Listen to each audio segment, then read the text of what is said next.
Bismillahirrahmanirrahim. Assalamualaikum warahmatullahi wabarakatuh.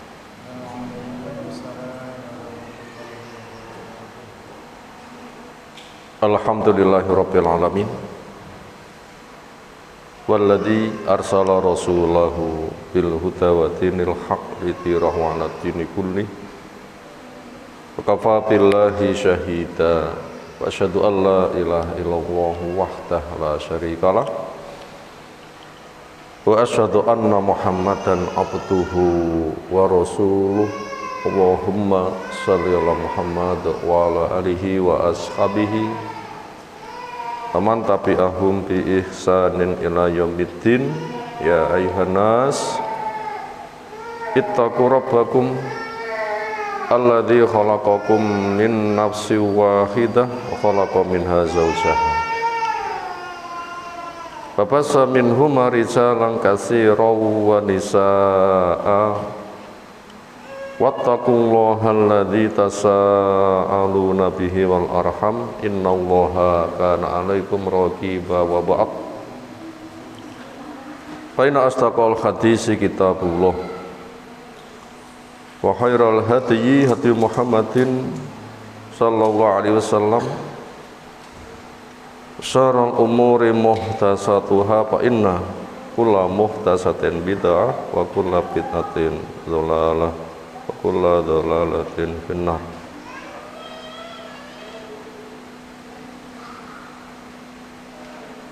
Ayol ikhwah akramana subhanahu wa ta'ala.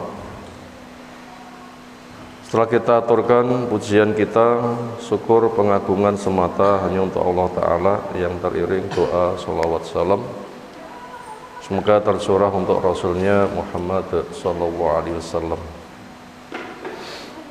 Berikutnya dari kitab Fadlul Dakwah Ilallah Ta'ala, keutamaan berdakwah mengajak manusia kepada Allah Ta'ala. Telaahnya seolah kita lanjutkan kelanjutan dari Al-Matlab At-Tasi'a Asyara, pembahasan yang ke-19, apa fadilah dakwah.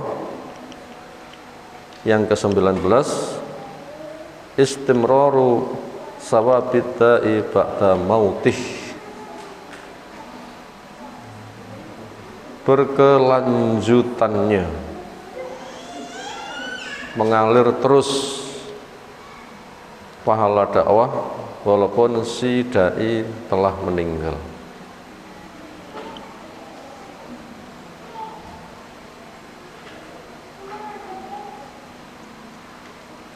Dan itu berpotensi semakin besar.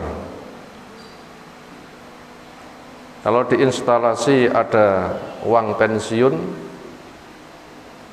mati wis. Paling pindah pensiunan janda, mati ya wis. Tapi kalau dakwah, walaupun mati panggah mengalir. Jangankan masih hidup, mati masih mengalir. Tapi syaratnya dakwah yang ia sampaikan diterima orang dan diamalkan terus.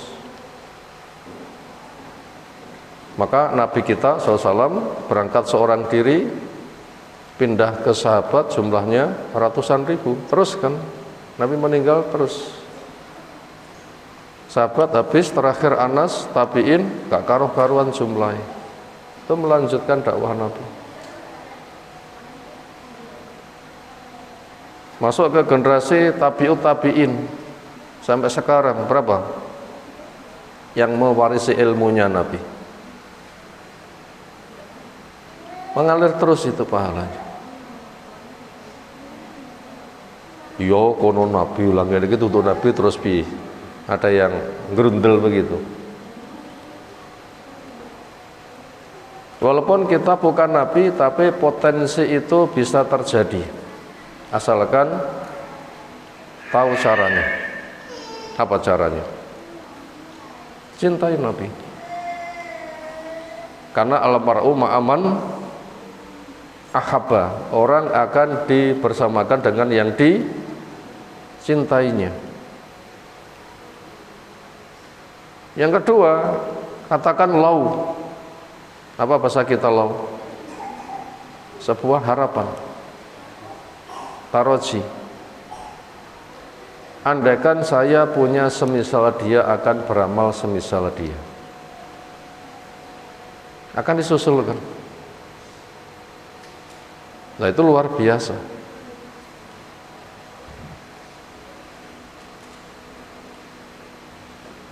Sekaya-kaya orang kaya sedino infak yang ia berikan berapa? Enak, 50 juta.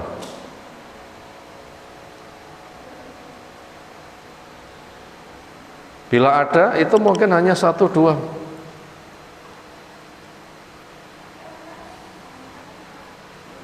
Itu masih bisa dihitung. Sementara pahala dakwah, satu saja yang menerima, berapa pahala yang dijanjikan? Khairun min humuri na'am, lebih baik daripada merahnya ternak. Orang Arab bila punya onta merah itu kendaraan terbaik. Sekarang bila kita lihat ke lingkungan, orang punya kendaraan terbaik, berapa harganya? Berapa?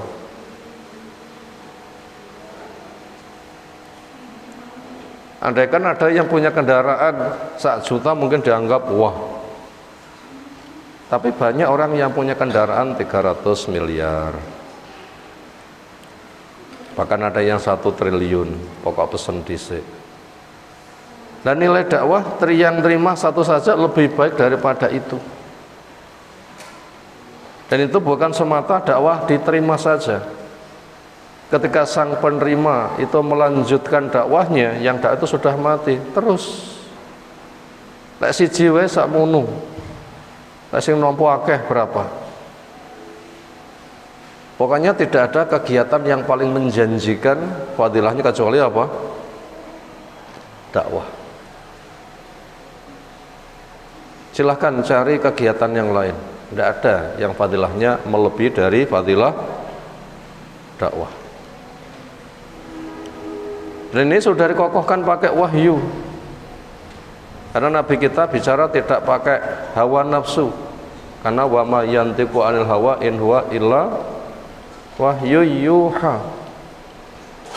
Tidak pernah bicara dari hawa nafsu, apa yang disampaikan itu adalah wahyu. Apa kata beliau? Khairukum man ta'allamal Qur'an wa 'allamahu. Sebaik-baik kamu siapa? Yang mempelajari Al-Qur'an dan mengajarkannya. Luar biasa itu fadilahnya. Luar biasa fadilahnya. Poin yang ke-19, apa fadilahnya? Walaupun si dai sudah mati, asalkan dakwahnya diterima, maka pahalanya terus mengalir. Sekarang kita lanjutkan pembacaan materinya di halaman 79, salisan poin yang ketiga.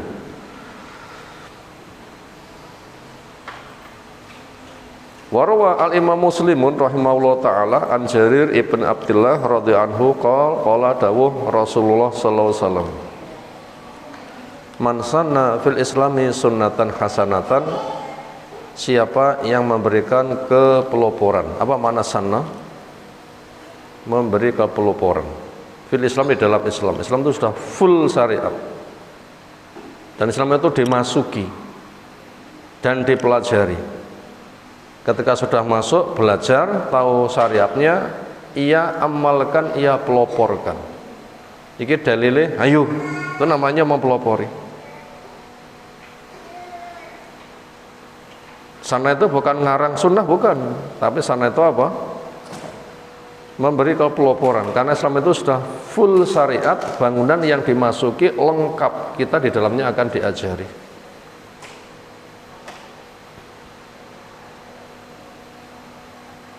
Itu memberikan kepeloporan di dalam Islam dengan kepeloporan yang baik.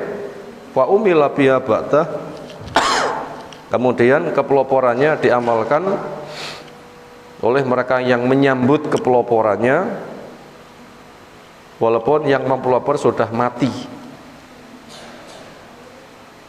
Kutiba lahu mislu ajriman amila biha, ditulis untuk sang pelopor pahala buat dia dari pahala orang yang mengamalkannya. Sudah mati, yang mengamalkan kepeloporannya 5/5 itu dapat 1 juta, ya dia dapat tambahan 5 juta. Tinggal mengalihkan saja berapa yang mengikuti kepeloporannya. Berganti generasi terus dia melakukan gak entek-entek sampai sekarang. Makanya pelopor pertama pahalanya semakin deras. La yang kusuk min ujurihim syai'un, tidak berkurang dari pahala mereka walau sedikit. Waman sana fil islami sunatan sayyatan, siapa di dalam Islam memberikan kepeloporan yang jelek, syariat sudah lengkap, dia tidak melakukan ketaatan, elek sing ia kerjakan dan ngajak orang, padahal itu sudah dicela, tidak boleh. Itu namanya sunnah sayyi'ah, kepeloporan yang jelek. Fa'amila biya ba'dahu, maka diamalkan kepeloporannya sepeninggal dia. Kutiba alaih mislu wizru man amila biya, akan ditulis dosa buat dia semisal dosa orang yang mengikuti kepeloporan di dalam kejelekan. Wala yungqasu min auzarihim syai'un, dan tidak dikurangi dari dosa mereka walaupun hanya sedikit.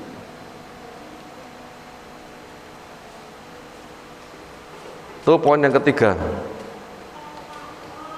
Kemudian kalau Imam Nawawi rahimahullah taala, qaulu taala man sanna al hadisu, sampai seterusnya hadis. Wa fil hadis al akhar, pada hadis yang lain menggunakan bahasa man da'a ila hudan, da'a ila hudan, mengajak kepada petunjuk, atau da'a ila dolalatin. Nanti resukannya nanti juga sama. Berikutnya kita pindah ke halaman 20, Rabi'an, poin yang keempat. Dalil pendukungnya. Rawa Imam Tabrani rahimahullah taala an Wasilah ibni Asqa radhiyallahu anhu anin nabiyyi sallallahu alaihi wasallam qol man sanna sunnatan hasanatan fal ajruha. Siapa memberikan kepeloporan yang baik, maka buat dia dapat pahalanya. Ma umila biha fi hayati, apa yang diamalkan kepeloporannya di masa hidupnya, baba'ta mamatihi, dan setelah matinya, hatta tutrak, sehingga kepeloporannya ditinggalkan. Maka termasuk bentuk anak birrul walidain itu orang tua punya kebiasaan baik terus orang tua punya kebiasaan baik teruskan. Anak semakin soleh berarti mengikuti kepeloporan orang tua, nanti diteruskan keturunan bawahnya, nah begitu dan seterusnya. Berikutnya khamisan yang kelima, rawa Imam Muslim rahimahullah taala an Abi Hurairah radhiyallahu anhu anna Rasulullah sallallahu alaihi wasallam qol idza matal insan, ketika manusia mati,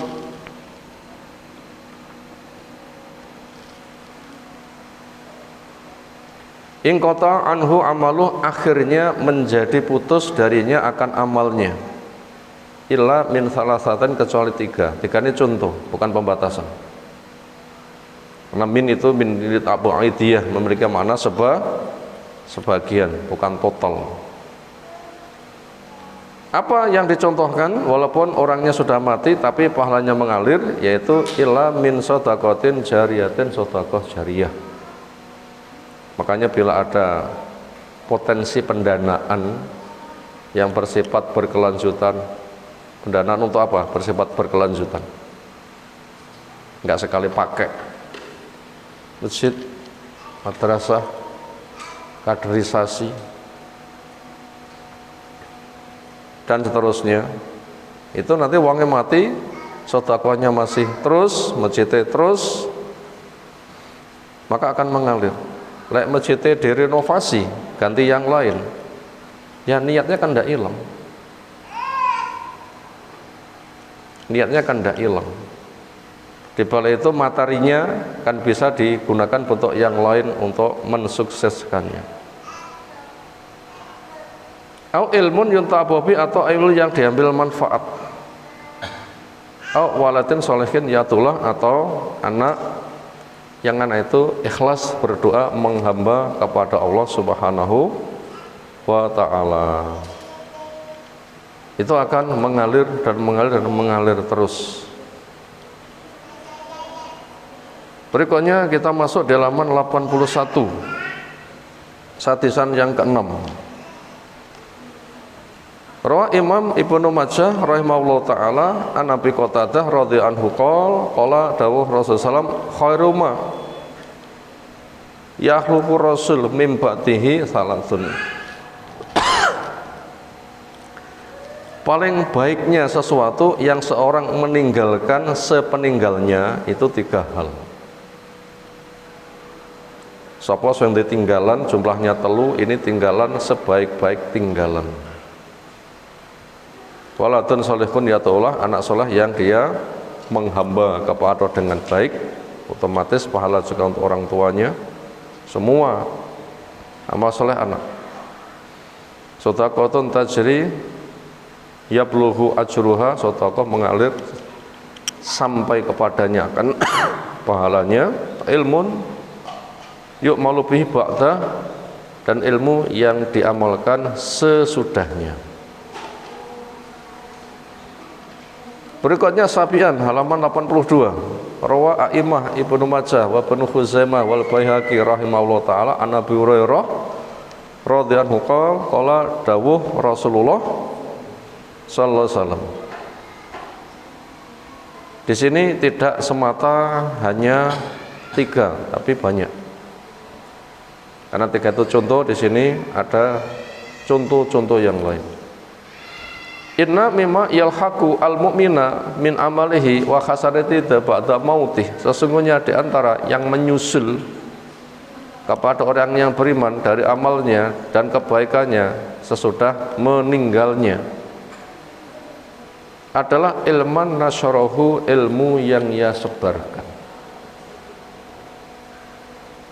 Yang menyebarkannya luas kepada masyarakat umum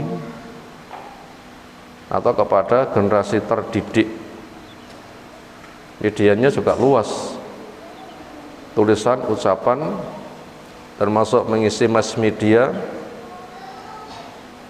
sehingga orang bisa mengikuti kajiannya walaupun tidak hadir.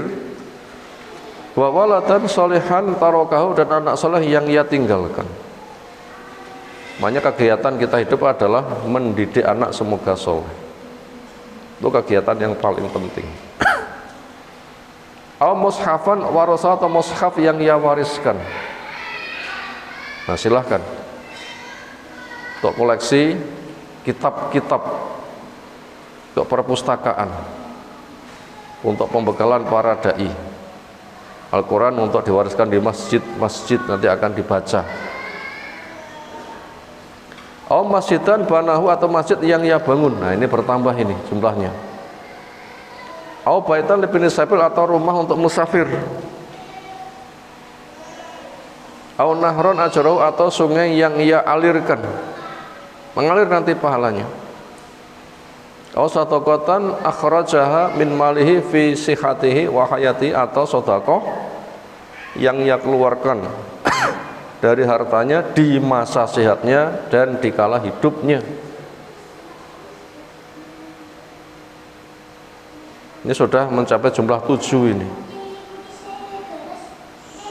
Talhaquhu mim ba'di mautihi, itu akan selalu nyambung kepada dia walaupun dia sudah meninggal. Thaminan 8.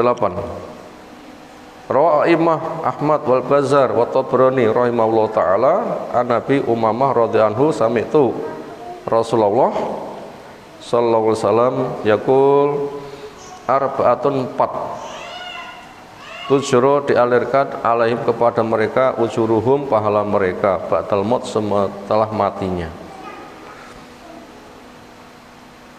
yaitu rajulun mata murabitan, seseorang mati ribat. Apa ribat itu? Tentara jaga di perbatasan,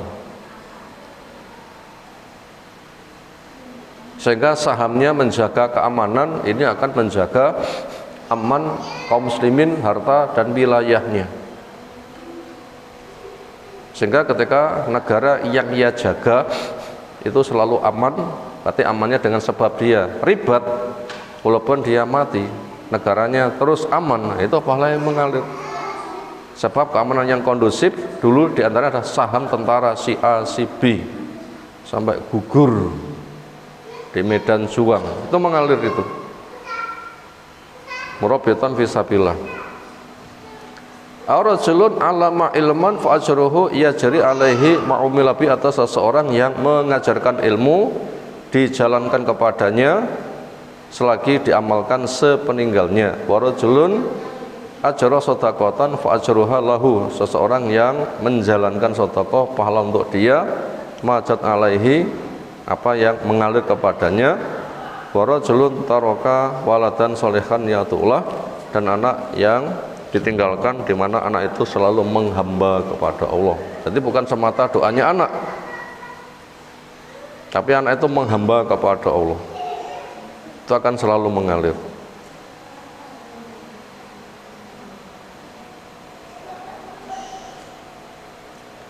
Wa inna mimma najidu fi hadzal ahadits, sungguhnya yang kita jumpai di hadis-hadis ini asharifati yang mulia ini, anna mimma yang fa'u al-abda, sesungguhnya diantara yang bermanfaat kepada seorang hamba ba'da mautihi, sesudah dia meninggal, wa yastamiru thawabu, dan mengalir terus pahalanya ba'da wafatihi, setelah kematiannya, adalah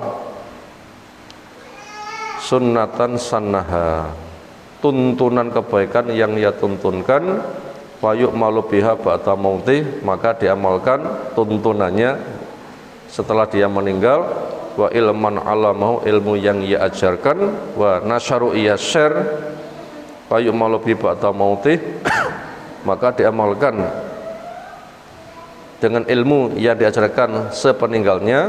Walau Imam Ibnu Qayyim rahimahullah ta'ala, innal alima idza zara'a ilmuhu, seorang alim ketika menanam ilmunya, mendakwahkan, menanam itu, indah gurih, ditanam pada orang yang lain, semua mata jaru al ajruh, lalu mati pahalanya mengalir. Babaki lahu dzikruhu, dan namanya selalu disebut, namanya enggak hilang. Bahwa umrun sadin itu umur yang kedua. Makanya termasuk hadis yang mengatakan siapa yang pengen dipanjangkan umurnya, diluaskan rezekinya supaya silaturahim. Artinya itu adalah memberikan kepeloporan kebaikan. Dulur saya mutus sambung, akhirnya mereka sadar, oh pentingnya nyambung rahim. Orang yang mempelopori nyambung itu mati, kepeloporan nyambung diteruskan, itu umur dia yang kedua, panjang umurnya. Berapa jumlah yang melanjutkan kepeloporannya untuk silaturahim? 10, berarti dia punya umur 11 orang. Umur untuk dia 10 orang yang mengikuti jejaknya.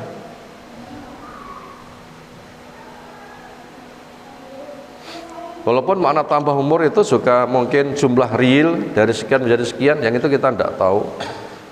Lalu ada makna lain, makna tambah umur itu adalah kepeloporannya diamalkan, dia sudah mati,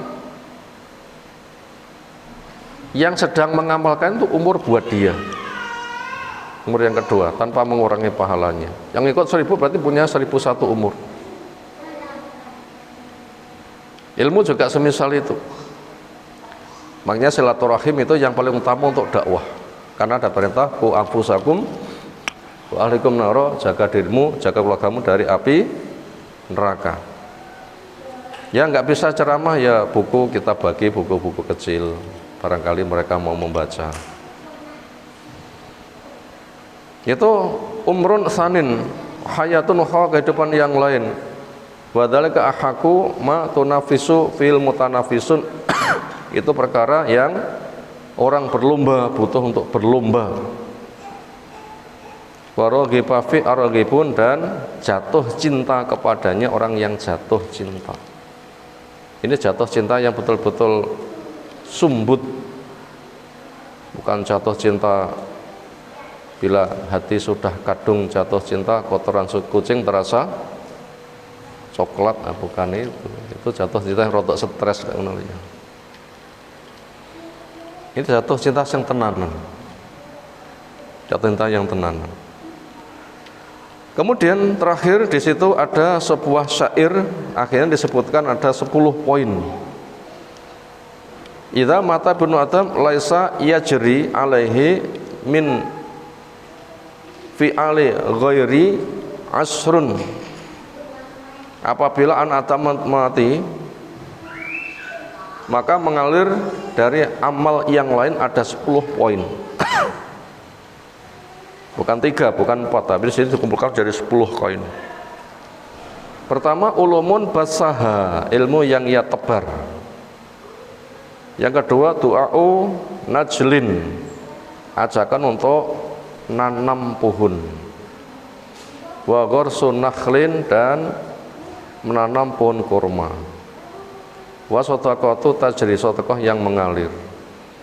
Wira suatu mushafin, orang yang mewariskan mushaf, termasuk punya karya tulis kayak Imam Bukhari kan punya karya tulis kan, Sahih Bukhari, ada adab mufrad dan yang lain-lain. Mati itu mengalir terus, itu aja terus itu ilmunya. Waribatu sugurin, dan jaga di perbatasan. Wahaful bi'ri, menggali sumur. Au ijrohu nahrin, atau mengalirkan air. Wabaitun lil gharib, atau rumah untuk orang asing.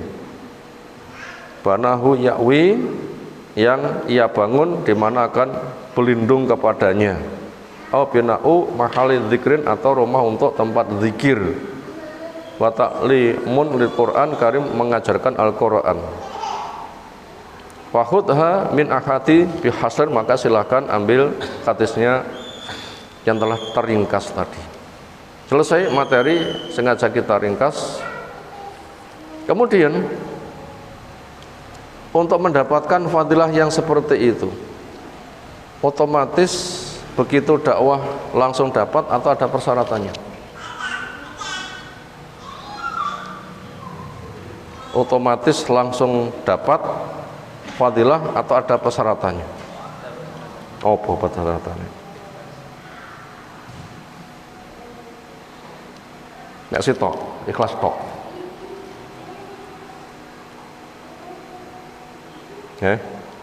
Cuma ikhlas tok.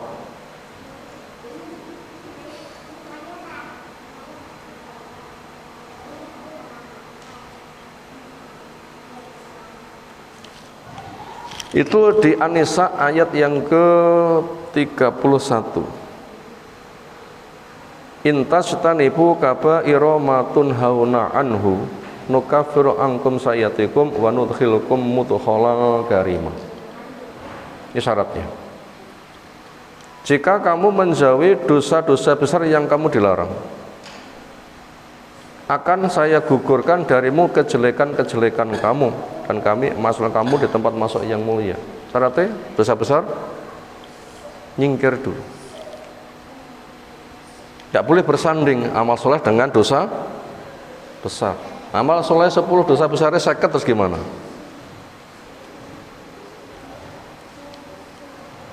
Seket disebut 10, si petang puluh, ya kelenger petang puluh. Dosa besar jauhi dulu. Ahli amal soleh itu ada 3: penggugur dosa, diberi pahala, dan peningkat derajat. Ayatnya, innal hasanat yudhibna sayyi'at, menghapuskan. Manja bil hasanati fal asram, dapat kelipatan 10 kali. Juga akan ditingkatkan derajatnya, yarfa'illahu alladzina amanu minkum walladzina utul ilma darajat. 3, pahala dilipatkan 10, 700, kelipatan yang tidak bisa dihitung. Tetapi kita tidak tahu apakah ketika orang sudah bisa beramal soleh itu mesti ketompo, tahukah? Tidak tahu, kisah belum diberikan. Maka sebuah keanehan, polemik di masyarakat, hadiah pahala. Adakah di masyarakat hadiah pahala, polemik? Sampai enggak? Sering mereka yang berhadiah pahala itu merujuk katanya Ibnu Taimiyah membolehkan baca kunut akan sampai kepada orang mati. Sekarang pertanyaannya, andaikan itu betul, sudah diberitahu belum? Lekmu moco pahalanya sepene, sudah diberitahu belum? Ya belum diberitahu sampai dikirimnya ya apa?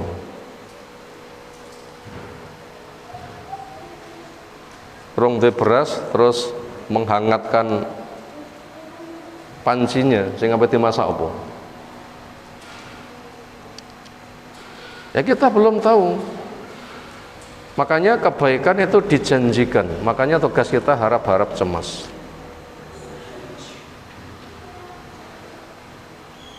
Itu ada syaratnya. Jika kamu menjauhi dosa-dosa besar yang kamu dilarang, berapa jumlah dosa besar? Banyak. Sama Imam Samsuddin Al-Dhahabi di dalam kitabnya Al-Kabair itu sampai 76 mengoleksi dosa-dosa besar. Hitung 76. Satu hadis menyebutkan 7. Ijtanibu as-sab'a al-mubiqat. Itu satu hadis saja menyebutkan 7, tapi ketika dikumpulkan semua dalil ada yang menghimpun sampai berapa? 76. Yang lain-lain mungkin mengoleksi lebih daripada itu. Itu syarat. Amal soleh termasuk dakwah itu nanti fadilahnya akan menjadi apa? Pengampun dosa, peninggi derajat, diberi pahala, mengalir. Itu ada syaratnya. Itu ada syaratnya. Nah, enggak terpenuhi syaratnya enggak bisa. Apa dalil yang lain? Ketika amal bermanfaat selagi syaratnya terpenuhi, yaitu dijauhinya dosa-dosa besar. As-shalawatul khamsu wal jumu'ah ilal jumu'ah wa ramadhan ila ramadhan. Tempat yang lain wal umratu ilal umrah. Mukaffirat, penggugur. Apa kelanjutannya dalil? Majtuni batil kabair, selagi dosa gede dijauhi. Selagi dosa gede itu dijauhi. Itu syaratnya. Jadi enggak semata orang itu beramal selagi dosa besar dijauhi. Maka selain kita mengenal amal soleh yang berfadilah itu apa, kita pelajari, kita amalkan, kita kerja keras. Bukan itu tok, tetapi penghalangnya harus dikenal untuk disingkirkan dulu. Sampai kaidah menyebutkan daf'ul madarat muqaddamun min jalbil manfaat. Menolak bahaya itu didahulukan daripada mengambil manfaat. Masa kita dapat durian, ambune menarik langsung dikerokoti, gimana? Ya, cocok kabeh malah mantur geti. Belah dulu, tahu isinya, diambil bismillah. Lah kan begitu. Bahaya itu singkirkan. Singkirkan dulu. Singkirkan dulu. Sementara dosa besar itu sangat banyak sekali. Orang meremehkan tapi besar.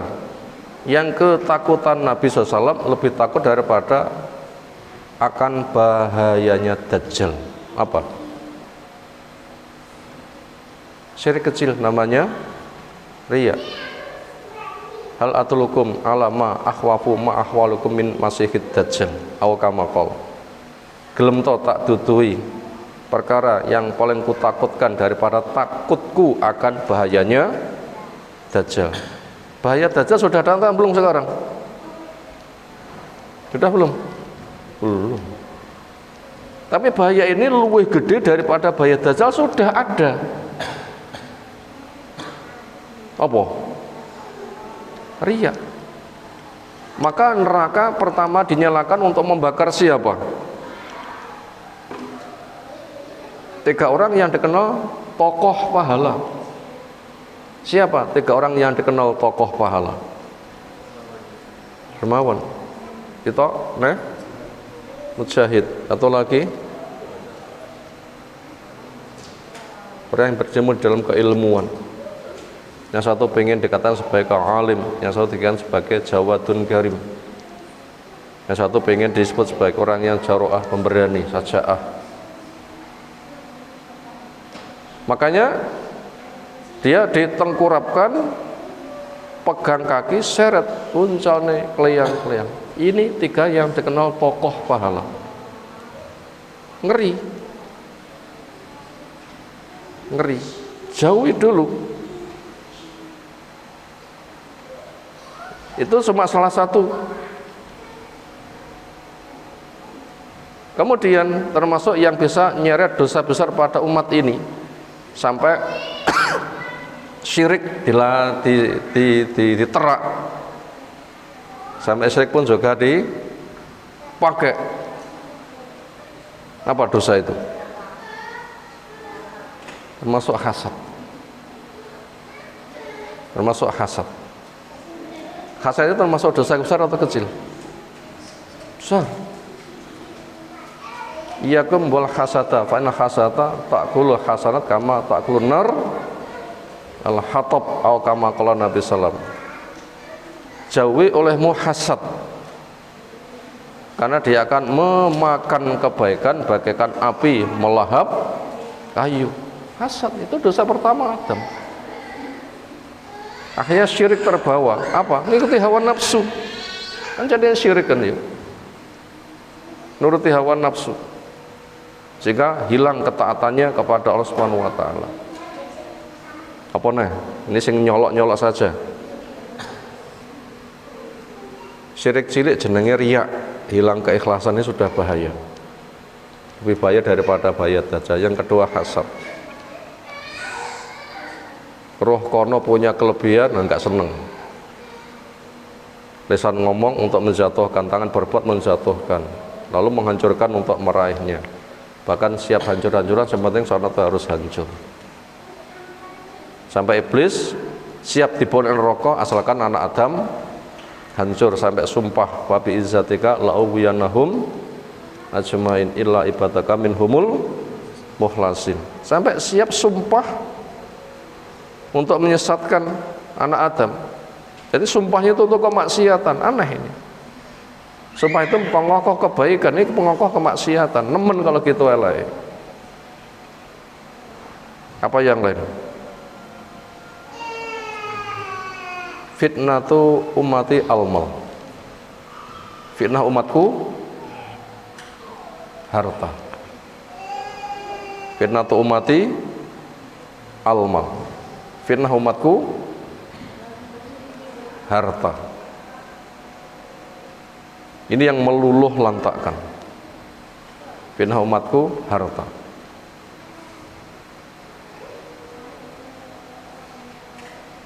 Ternyata di masa kehidupan Nabi munculnya berbagai macam gerakan pengrusakan itu harta.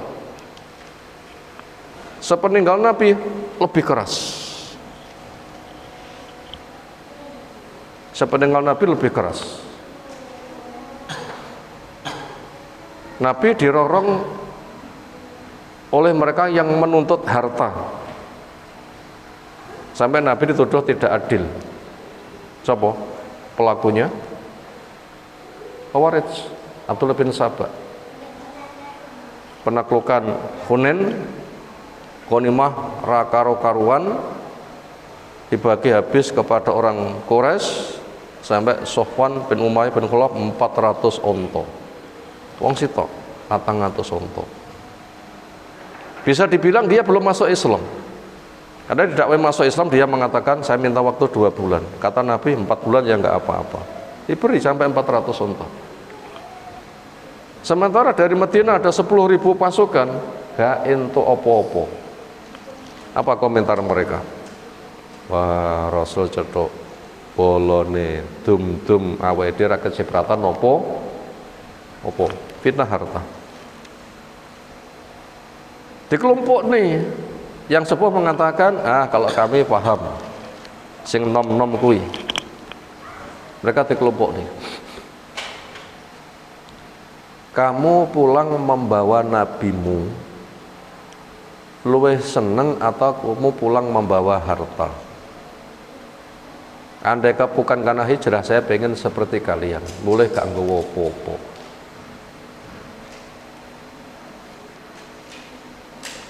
Mereka aku beri bukan karena cintaku, apalagi nepotisme. Ngepenake keluarga, punya kekuasaan untuk memperkaya keluarga. Gak tahu lah, nggak bener yang ngono ini salah, nanti dikoreksi. Mereka yang kuberi tidak lebih kucintai, kalian yang enggak kuberi lebih kucintai, karena keimanan kalian. Persesilah Nabi keimanan mereka. Mereka yang kuberi itu untuk kujinakkan hatinya. Karena kemarin mereka sebagai penguasa, sekarang takluk, itu kan bisa stres. Maka dengan pemberian tokohnya kena, nanti kan membawa anak buahnya berduyun-duyun masuk Islam, supaya mereka tidak terjerumus wajahnya ke neraka. Sudah, tokoh sepuh Ansor bisa diberesi, tokoh muda Ansor bisa diberesi. Siapa sing nggak bisa diberesi? Ada dua kelompok. Satu, yang dimotari Abdullah bin Sabah, berpura-pura masuk Islam, atau Dzul Khuwaisirah, yang nanti akan jadi bibitnya Khawarij. Dikatakan, "I'til ya Rasulullah innaka la ta'dil." Adilah engkau tidak adil. Ini benih harta. Jadi fitnah. Benih harta jadi fitnah. Akhirnya di masa Utsman mereka membunuh Utsman. Di masa Ali bergabung dengan Ali, ketika nggak bisa dimanfaatkan, mereka keluar. Bahkan Ali menjadi korban di mas kawin. Karena ada seorang perempuan, keluarganya banyak mati di perang Nahrawan, dendamnya kepada Ali pol. Si perempuan itu ahli ibadah, tapi kalangan Khawarij. Dia dilamar seorang laki-laki. Jawabnya, saya mau, tapi saya minta mahar. Apa? Sirayali. Nek tinggi mahar. Harta. Ini fitnah yang paling besar. Fitnah yang paling besar itu harta. Nah, itu banyak. Siapa lagi? Fitnah yang lain berkaitan masalah harta. Sopo? Munafik. Sopo? Munafik. Gimana pemikiran munafik? Ya butullaha ala harfin, menyembah Allah di pinggiran. Ketika sekarang kita lihat munculnya orang munafik akhirnya masuk Islam, ini kesadaran atau pancingan dunia. Munculnya kemunafikan, kesadaran berislam atau karena kepentingan dunia? Jawab, kepentingan dunia. Apa? Kaum muslimin menang di perang Badar. Munafik terperangah, loh kok iso menang? Rampasannya luar biasa. Akhirnya mereka untuk jaga muka, jaga kedudukan, bisa terjaga tidak terperangi, ikut merasakan keamanan, bisa meraih harta, bahkan bisa jual berita rahasia. Ujung-ujungnya itu harta. Ujung itu adalah harta. Itu penyakit. Jadi kemunafikan. Nah, seperti itu.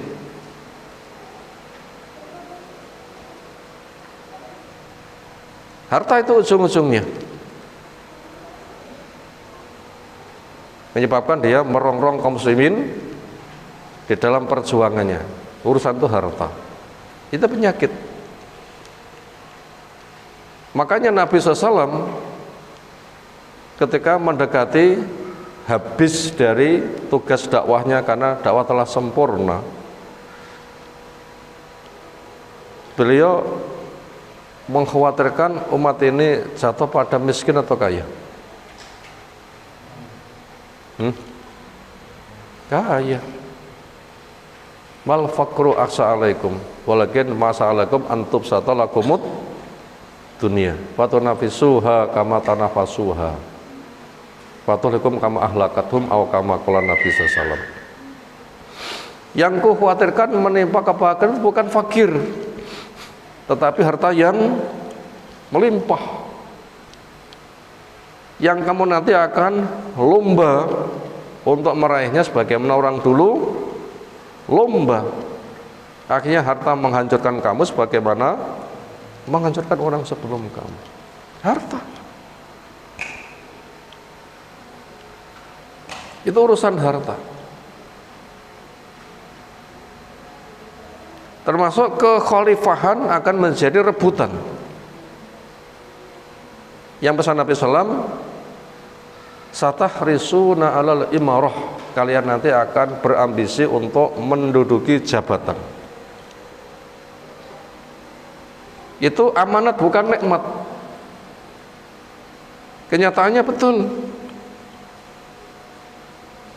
Puncaknya berpindahnya kekhalifahan dari Bani Abbasiyah, dari Bani Umayyah ke Bani Abbasiyah, urusan apa? Harta. Harta ada di situ, itu nyata, itu harta. Ini penyakit yang paling bahaya, penyakit yang paling bahaya. Dan ini juga seringnya menjadi penyakitnya perempuan yang kurang agama. Apa penyakitnya perempuan yang kurang agama? Ada uang abang disayang, gak ada uang abang di utang. Utang pasti tendang. Makanya laki-laki dipanggil masnya po. Itu bisa golekne emas lho ya. Ada di situ. Akhirnya seringnya perempuan itu khulu. Itu juga seringnya itu urusan harta. Sehingga perempuan yang khulu secara umum, bukan khulu yang syar'i, tapi khulu secara umum, itu adalah juga gara-gara harta. Maka dikatakan al-muhtaliat hunna al-munafiqat. Perempuan yang suka khulu itu perempuan munafik. Berarti akan menstandarkan suami dihargai bila ada hartanya, bisa memberikan fasilitas diikuti, bila tidak ditinggalkan. Khulu ini penyakit. Sampai terjadi demo-demo kan juga minta apa? Kenaikan gaji. Sampai demo-demo meminta kenaikan gaji. Penyakit harta. Penyakit harta itu jelas-jelas disampaikan Nabi SAW. Bahkan pewaspadanya dengan wailun lil a'rabi minal fitnati qatik taroba atau kama qala Nabi SAW. Celaka orang Arab dari fitnah yang semakin dekat. Kata beliau, saya lihat fitnah bagaikan hujan guyur ke masyarakat sehingga jatuh di tritis. Tritis itu apa? Genteng, keguyur hujan. Di mana jatuhnya? Di sela-sela perumahan penduduk, sudah dilingkupi oleh fitnah harta. Ini yang jadi masalah. Mempengaruhi perjuangan juga seringnya itu harta. Seringnya harta. Itu penyakit umat itu. Penyakit umat. Ini penyakit umat ini umat kono apa ya kita ya mungkin kena penyakit kuwi. Aku ora kono-kono ya. Ya orang mesti. Ya orang mesti. Kadang sebuah yayasan perjuangan dakwah umatnya melayu kabeh jareke gajine kurang. Ini para tunggali minta fasilitas sini itu. Aku wae ana mobil, aku wae ana omah, gajiku undakno wae jaminan pensiunan, ndak ora aku pindah nyang liyane. Para tunggali ngono. Potensi enggak menimpa pada perjuangan kaum muslimin. Potensi enggak? Banyak itu. Harta. Potensi itu banyak, itu harta. Itu ada di mana-mana. Ini fitnah yang ditakutkan Nabi SAW. Jangan harap kita itu sudah selamat, belum tentu. Kalau sono-sono belum selamat, karena dai-nya itu belum selamat. Makanya Nabi SAW itu ketika mentasarufkan harta, dumtek, sehingga tidak ada hasad. Walaupun nabung boleh asalkan dizakati, tapi untuk profil pemimpin itu dumtek, walaupun dizakati boleh. Nabung, kanzun, nyimpen, asalkan dizakati itu boleh. Tapi pemimpin membimbing dumtek. Gimana Nabi ketika mendapatkan harta? Kaya enggak Nabi itu? Kaya atau miskin? Ayo jawab. Nabi itu sugih pol koran sing nandingi. Lah jatah gone mas 1/5 nggih. Penaklukan Khaybar kelasnya negara Nabi saja itu 1/5. Banyak enggak? Sing 45 untuk umat. Banyak enggak? 1/5 dari ghanimah. Itu dum habis. Keluarga ditanggung berapa? WIKP untuk rentang waktu sekian, setahun misalnya. Ketika sudah cukup, sisanya sapa butuh jipu. Sehingga lomba sodakoh. Lomba sodakoh. Ketika Nabi itu punya kuda terbaik, onta terbaik, itu perjuangan. Bukan untuk koleksi gengsian. Ustadz tumpahane kok sepeda Yamaha 75 rapatek bergengsi. Nabi bukan begitu untuk gengsian, tapi untuk kecekatan unta. Karena unta Nabi itu modal perjuangan soalnya tidak bisa didahului. Bila bukan karena untuk perjuangan, Nabi akan habiskan. Budak pun juga sudah dimerdekakan. Sistemnya seperti itu. Ini untuk pemimpinnya menggunakan sistem itu. Kenapa? Harta itu fitnah. Bila Nabi sudah menyontohkan dum kabeh, orang mau nuntut apa? Gak ada yang menghasad. Toh walaupun begitu, Nabi pun juga pernah disakiti oleh seseorang. Apa? Kain yang melilit di lehernya, cekel, tarik, seruat. Kulitnya gimana kulitnya? Ketarik gesekan, panas cepat biar rupanya kulitnya ke leher, memerah kan. Apa kata Nabi? Balekno itu jatah. Karena dia untuk meminta harta ya Allah titipkan kepada kamu dum. Nabi meminta, kenapa? Itu memang jatah pribadinya. Nah, itu dibutuhkan. Akhirnya ketika ada di hutan, andaikan pohon-pohon itu harta akan saya bagi habis, kamu tidak akan jumpai saya dalam keadaan kegigiran. Mau nuntut Nabi yang sedekahnya dibagi habis, apa yang mau dituntut? Malu kan? Makanya perjuangan di zaman Nabi itu adalah mereka itu adalah urun harta, bukan kedudukan untuk cari harta. Urun harta. Abu Bakar seluruh harta, Umar separuh harta. Utsman Abdurrahman bin Auf kayak gak kena dihitung. Lomba mereka itu. Lomba. Itu fitnah. Ada di situ. Dan memang seperti itu ada. Nabi pun juga dituntut, katanya tidak adil. Pada itu sudah dibagi habis. Itu sudah dibagi habis. Makanya Nabi SAW pun juga rumahnya ya sak pantese, bukan rumah pejabat paling apa? Rumah pejabat paling paling top. Lihat rumah Nabi, atapnya diraih tangan bisa. Ketika tidur, lemek untuk tidur juga untuk sholat. Baju ditempel sendiri. Nah begitu. Lihat Umar bin Abdul Aziz juga tempel-tempelan, bagi habis. Pemimpinnya butuh seperti itu. Kenapa? Dihasad. Memang fitnah itu ada harta. Itu dihasad.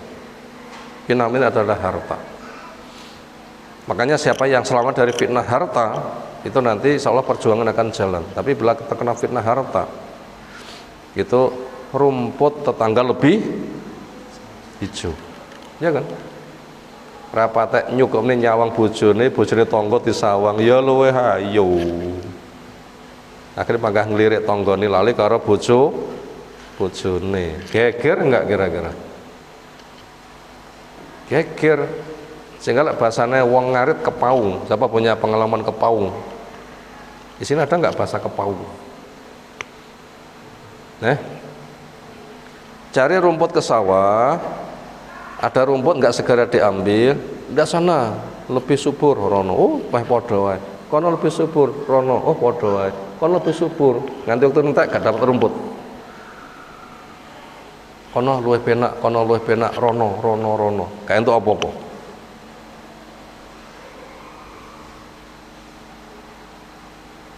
Ada kisah seorang istri hendak dipoligami oleh suaminya, sampai dimapane pikiran, sampai geleme lilo legowo, diundangnya dai-dai untuk berdakwah. Panggah moh ki ngajine rekayasa ki ngerayu aku. Nggih menakne anune alasannya dakwah. Padahal betul-betul berdakwah. Akhirnya tetap khulu minta cerai. Ternyata ketika sudah cerai kemudian nikah lagi, jebule bojone ya double, jadikan istri kedua. Kek luwih galak nah, ya Allah. Pak noh ra kaya bojoku sing dhisik. Ya ngono ki lho. Jenenge kepaung ngono ki lho ya. Ini fitnah harta. Aneh seorang dai gabung di yayasan kegiatan kok pindah gara-gara gajine pas-pasan. Kudune menghidupi bukan cari kehidupan. Mana anfiqu fisabilillah bi amwalikum. Keluarkan danamu untuk berjuang fisabilillah, bukan jabatan untuk ngeruk pahala. Ini penyakit. Lek mental sebuah yayasan kayak begitu, angel-angel berjuang. Angel-angel berjuang. Lah wong nek karep dituruti apa enggak kurangnya. Punya selembah emas ingin lembah yang kedua. Makanya perekrutan tenaga yang betul-betul tenaga pejuang, bukan sebatas tenaga gelem gabung saja. Dan itu berat. Makanya program kita itu dakwah bukan besar. Program kita itu apa? Dakwah bukan besar. Nah, program dakwah kita itu besar, nggak tersiksa lah ya. Nabi itu ketika berdakwah mestikah punya umat? Mestikah punya umat? Bahkan ada yang dibunuh oleh umat. Tapi gagalkah Nabi? Tidak. Makanya tugas kita, program kita itu dakwah. Yang kita kerjakan yang kita mampu. Nanti ada bergabung, nanti kita kembangkan. Maka jangan ngerayu wong untuk kita berikan fasilitas. Oleh dijadikan sapi perah nanti. Jaluk tambah radio wai ngalih. Fitnah harta itu berat. Makanya Nabi mempelopori seperti itu. Itu tadi fitnah yang ketiga ya. Tadi yang pertama tadi apa? Iya, dua apa? Asad, tiga fitnah harta. Yang keempat fitnah penyakit juben. Fitnah penyakit juben. Yaitu tawali yaumaz zahfi, berpaling di hari berkecamuknya perang. Hadis jelas sahih, istanibu asaba almu Bikot jawi 7 yang menghancurkan. Setelah disebutkan syirik, sihir, makan harta anak yatim, riba, menuduh wanita baik-baik dengan tuduhan zina. Satu lagi adalah at-tawali yaumaz zahfi, berpaling di hari ketika sedang berkecamuknya perang. Itu menghancurkan itu. Berpaling di hari berkecamuknya perang. Perang berhadapan dua kubu, kaum muslimin kudune rapet nyerang bareng dengan serempak. Ternyata ada yang ragu-ragu malah lari. Kenapa? Wedi mati. Kudune kaum muslimin adalah soffan. Innallaha yuhibbul ladzina yuqatilu fi sabilihi soffan ka'annahum bunyan marsus. Sop rapat maju bareng. Itu nanti bisa menghempas musuh. Ibaratnya enek bis melayu bahu anter pepohonan bikin jalan terhempas enggak? Kena dorongan apa? Angin, wus. Nyilak kabeh wit-witan bisa lewat. Itu karena bunyan marsus kudu mlaku bareng. Ini ada orang yang sengaja lari. Nah, ini kan membahayakan. Itu membahayakan. Sini keroyo-royo berjuang menghabiskan tenaga habisan, kini malah lari. Berapa nanti yang akan menghadapi musuh? Kayak lari. Alasannya takut mati. Nah, seperti itu. Alasannya ikut sana itu penak, sini setor nyawa berat, akhirnya malah lari. Sebuah organisasi yayasan bermitra yang yasudu ba'duhum ba'do, ternyata bane murid cepot, bane cepot, sopirannya cepot, terus bingung melakukan kendaraan, ya kacau.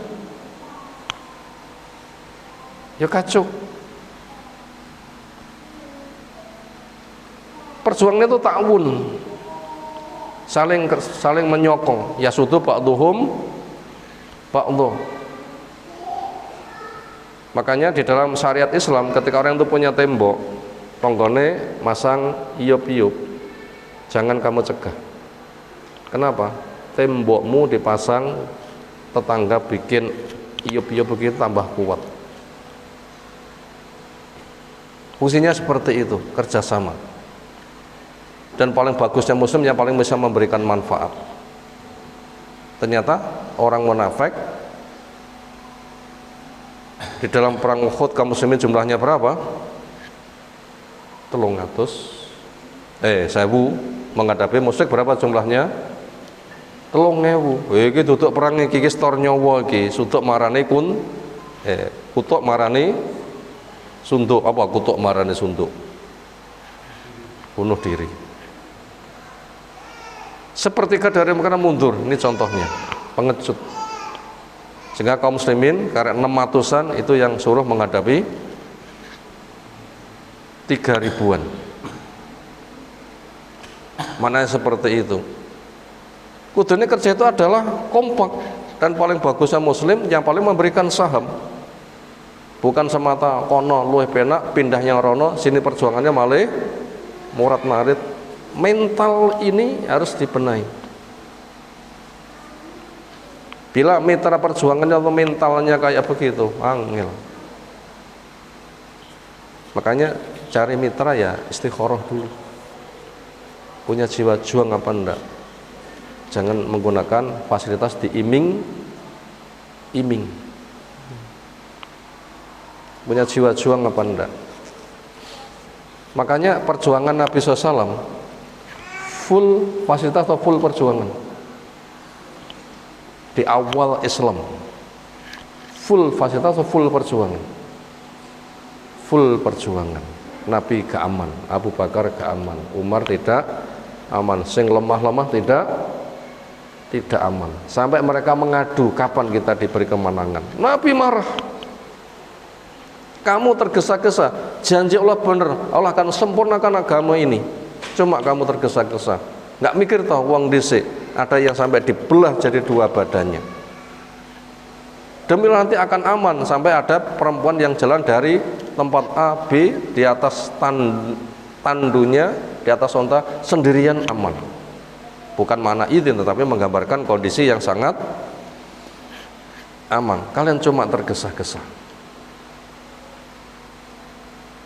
Sehingga yang kokoh bersama ini memang betul-betul yang punya jiwa juang.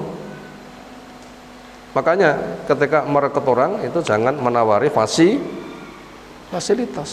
Ayo berjuang cari pahala.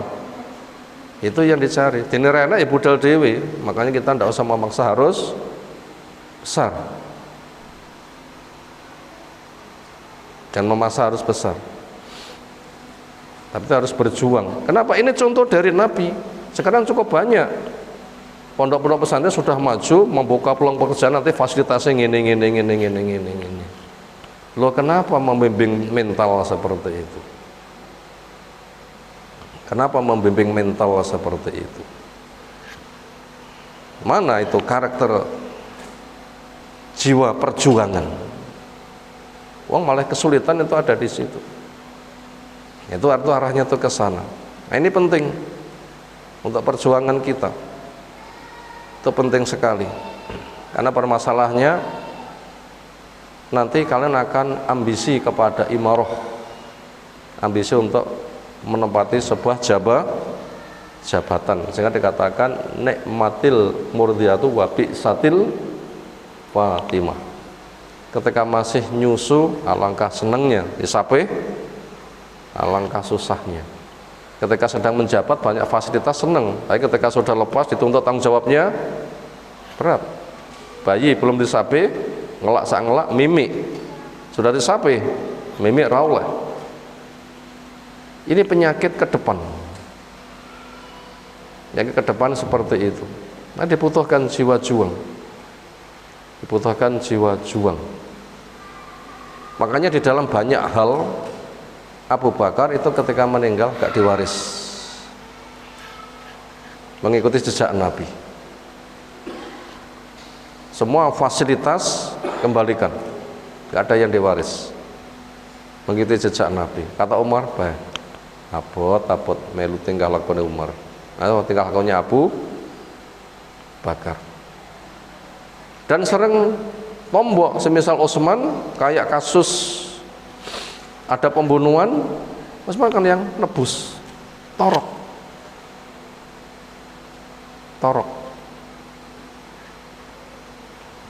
Makanya pemimpin itu seperti itu. Pemimpin seperti itu. Memang karakter masyarakat itu memanfaatkan kondisi.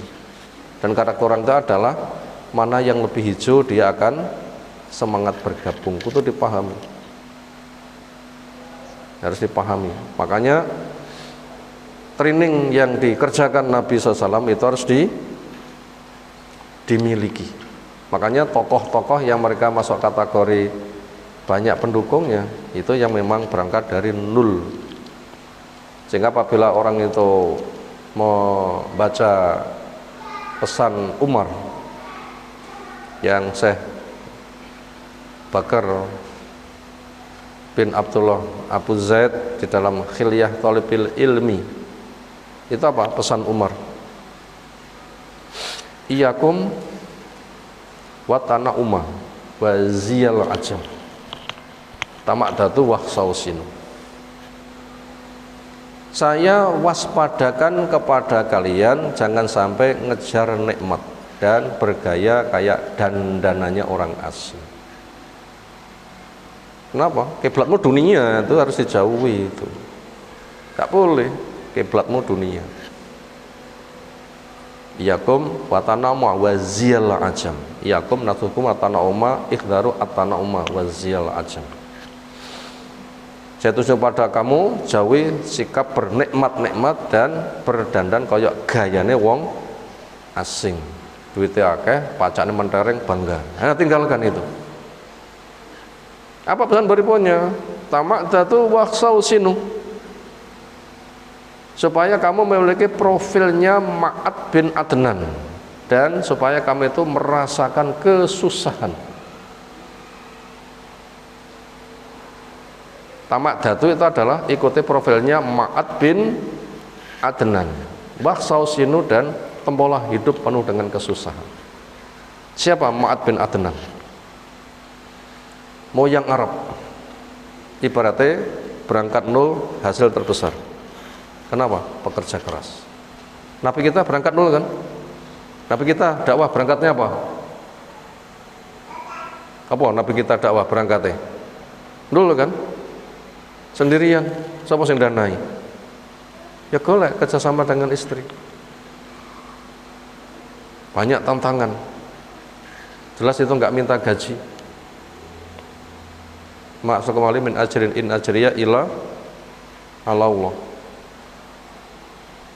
Akhirnya perjuangannya terusir. Nah, dikala terusir itu Allah memberikan tempat hijrah. Di situ nanti akan berkembang. Ke sana. Ini perkara penting.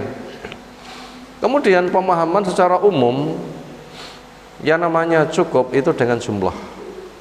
Pemahaman umum, cukup dengan apa? Jumlah.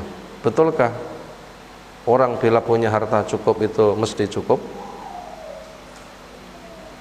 Adakah jaminannya? Tidak ada.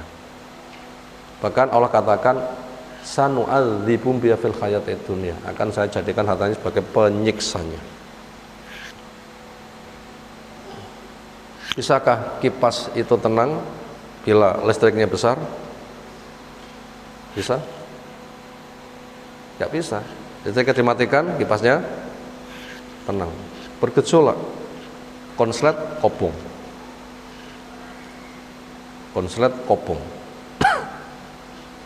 Makanya cukup itu bukan dengan jumlah, tapi cukup dengan berkah. Lihat perjuangan Nabi yang banyak kurang, di situ ternyata muncul berkah-berkah berbagai macam keajaiban.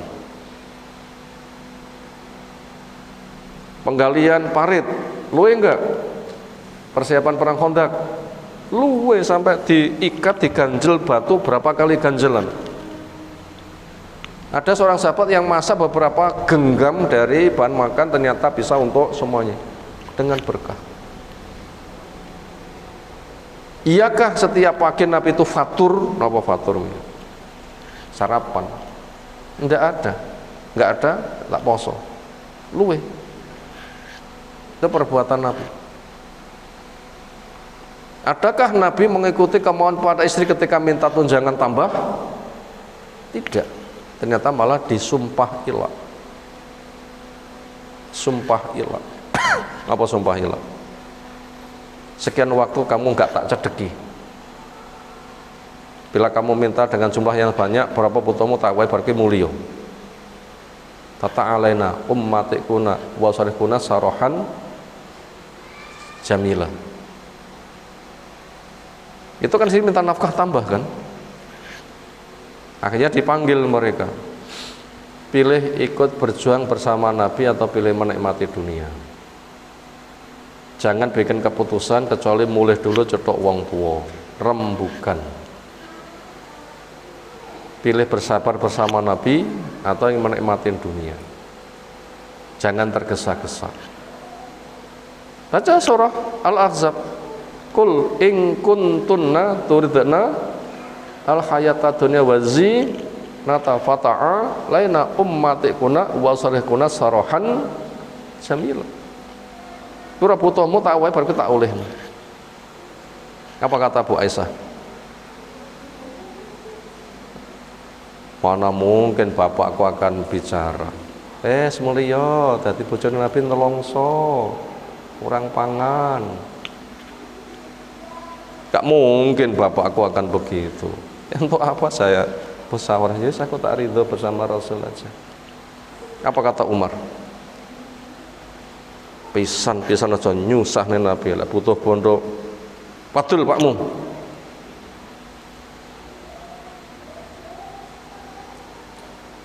Ini kondisi ekonomi bisa menjadi pemicu.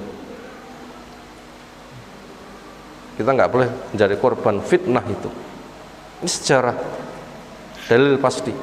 Fitnah harta luar biasa. Pejuang nggak bisa yang seperti itu. Makanya pejuang itu akeh toroke, bukan berjuang untuk mencari fasilitas. Jadi pejuang itu akeh torok, ngopo torok wila. Apa torok? Harus banyak mengeluarkan dana. Yakinlah wa ma'an faktum fahuwa yukhlifu ma naqasa malun min shadaqah. Harta tidak kurang gara-gara sedekah. Janji Allah, apapun yang kamu infakkan akan memberi ganti. Justru bahagia itu dengan cara sedekah. Nah, seperti itu. Kesana itu sistem perjuangan ya seperti itu. Kalau kita nggak punya mitra sing militan, ya sulit. Makanya contoh sikap Nabi, istri kok minta fasilitas, mau dipegat. Siap berjuang apa enggak? Harus berjuang oleh kono. Kita cari yang lain, tak usah digandoli. Dan kita tidak harus besar, yang penting itu harus berjuang terus. Nah, seperti itu. Ini fitnah. Jangan sampai orang yang berada pada ayat itu jadi korban. Kita cari mitra yang memang betul-betul militan. Kalau enggak ya seperti itu. Kalau enggak ya seperti itu. Makanya termasuk menyampaikan kajian jangan bangga pendengarnya pakai.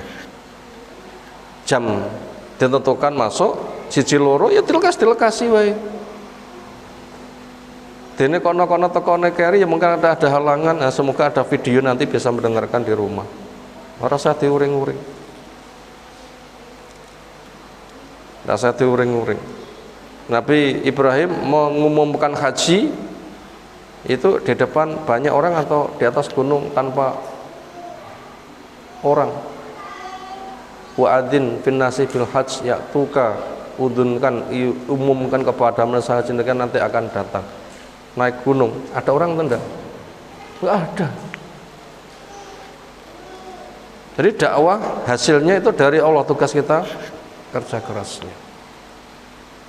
Makanya muntolakot wa dhuwabit fit dakwah itu harus kita miliki. Itu di kitab Aqidah Al-Wajiz bagian belakang itu intinya apa? Muntolakot wa dhuwabit fit dakwah. Harus kita miliki itu. Bahasanya hasil itu dari Allah, kita adalah kerja kerasnya. Berapanya? Kita jangan mentargetkan. Sin aku pondokku ora maju-maju loh, itu yang jadi masalah, itu penyakit. Justru orang yang mengedepankan kerja keras, nggak mentargetkan pondokku gede janjaya, itu justru yang paling gede ada di situ. Padahal dulunya ketika sama-sama belajar di Timur Tengah, tokoh yang sekarang itu mekar sekali, itu banyak dihinakan. Kenapa? Ya hidupnya terlalu sederhana, suka mengais-ngais makan di tempat sampah. Kenapa kok mengais-ngais makan di tempat sampah? Lah makan urung tek dibrukne, makan urung tek dibrukne ya dicipuk wong iki utuh. Sehingga jatahnya yang masih utuh bisa disedekahkan. Itu dihina. Ternyata ketika pulang memberikan pondok pesantren itu malah jaya. Sing romo sosok itu malah mati dhisik, juga enggak berkembang. Itu dibutuhkan mental yang ada di situ. Itu tadi tentang dosa-dosa besar yang dijauhi. Riya dosa besar, hasad dosa besar, terfitnah harta, menghalalkan segala cara juga dosa besar, termasuk lari dari peperangan. Akhirnya mengorbankan konco ini juga dosa besar. Kenapa terjadi? Karena dianggap membahayakan program dia itu mencari keselamatan dunia. Ternyata dosa besar ini masih ada. Kita nggak semata bisa nyalahnya kono salah. Justru mungkin pribadi kita sendiri yang masih banyak harus dibenahi. Maknanya seperti itu. Itu tadi syaratnya amal soleh termasuk fadilah dakwah akan bermanfaat apabila dosa besar jauhi. Demikian yang kita sampaikan kali ini. Insyaallah kelanjutannya kita sama waktu yang lain. Semoga Allah Ta'ala berikan ilmu bermanfaat bagi kita semuanya. Datang kapan silakan.